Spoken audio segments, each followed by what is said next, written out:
Saudara-saudara, hidup kita harus progresif, menanjak. Jadi kita tidak boleh berhenti di satu titik.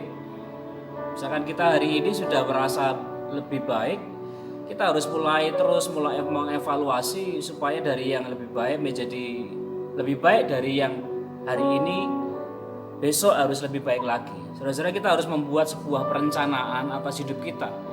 Apa yang kita mau atas hidup kita sendiri. Mari kita belajar bahwa hidup kita harus menanjak dan hidup kita menjadi terang supaya hidup kita itu berdampak.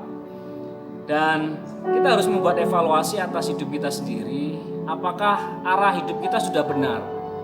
Jika arah hidup kita masih berputar-putar di seputar masalah manusia lama kita, tabiat-tabiat dari manusia lama kita, barangkali kita belum menanggalkan sepenuhnya. Di surat Efesus ini Paulus menegaskan bahwa setelah kita menanggalkan manusia yang lama, kita mengenakan manusia yang baru. Jadi kita tidak mungkin mengenakan dua manusia. Karena kita sudah mengenakan manusia yang baru, manusia rohani.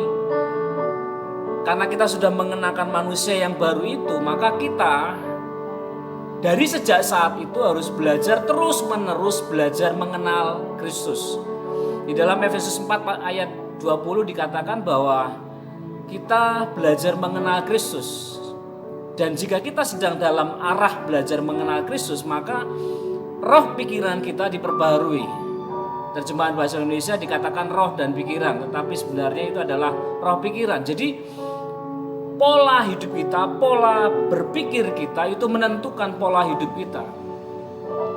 Bagaimana saudara mulai membuat perencanaan perubahan, kemudian kita mulai menentukan hal-hal yang harus kita ubah, apa saja yang harus kita ubah, bagaimana kita mengefisiensikan waktu kita, kemudian bagaimana pengenalan kita akan Tuhan. Setiap hari kita harus mulai buat rencana perubahan. Kita harus membuatnya secara konsisten, bukan naik turun, tetapi kita harus belajar konsisten. Kita harus membuat rencana perubahan atas hidup kita, supaya saudara-saudara dikasih Tuhan, hidup kita tetap dalam kondisi manusia baru yang diperbarui terus-menerus roh pikiran kita.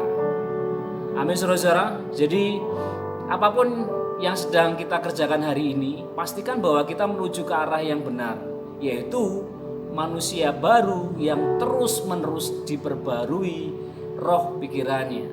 Selamat beraktivitas, Tuhan Yesus memberkati kita semua. Amin.